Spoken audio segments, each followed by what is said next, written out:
Hey everybody, today we are going to look at the Transcend 221RB, so let's get right to it.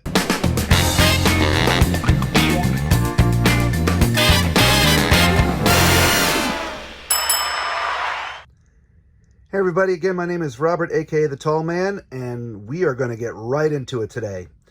So this is a small travel trailer. It's only 21 feet in the inside, but it's got some huge things, right? Huge pass-through storage. It does have the manual jacks, as you can see. Now that awning is powered, and it covers basically the entire side.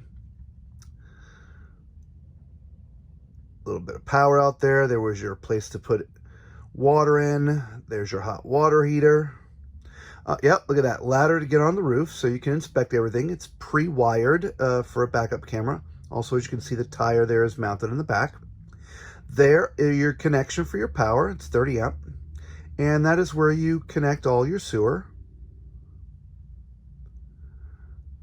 Now, we're sorry this is going to be so fast, but it was packed at the RV show this day, so we had very, very little time. So we're kind of moving through this a little bit quick. There's the other side of your pass-through as well as your wet bay. This is where you connect all your water hoses at, where your battery cutoff switch is, and there's your numbers. It's a little bit on the heavy side for a tiny trailer, but you can still tow this with a small truck. All right, 220-pound propane tanks, electric jack. It's got all the bells and whistles. Now let's go look inside. And now look how spacious this is. Now remember, it's only 21 feet in here. It also does come with a dinette version, so you don't have to have the sofa. You can do a dinette instead. This actually is about the same size kitchen as we have in our Transcend, which is 27 feet.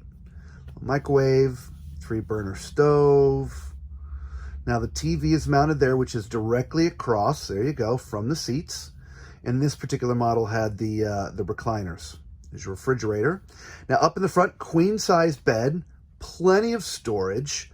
As I said, for a small travel trailer, this is absolutely huge. Now wait till you see how big this bathroom is. Look at this. For a small trailer, that is unbelievable. All right, let's climb in that shower, see if I fit. Absolutely. Now, we don't have to do a tall man toilet test, because as you can see, this toilet, it could be a giant and fit on that sucker. So, we hope you like this review. Again, to all you subscribers that have come back to see this, we appreciate you guys so much. Thanks for coming back. If you haven't subscribed to the channel, do us a favor. Hit that like button, hit that subscribe button, and come join our family. Until we see you again, be safe.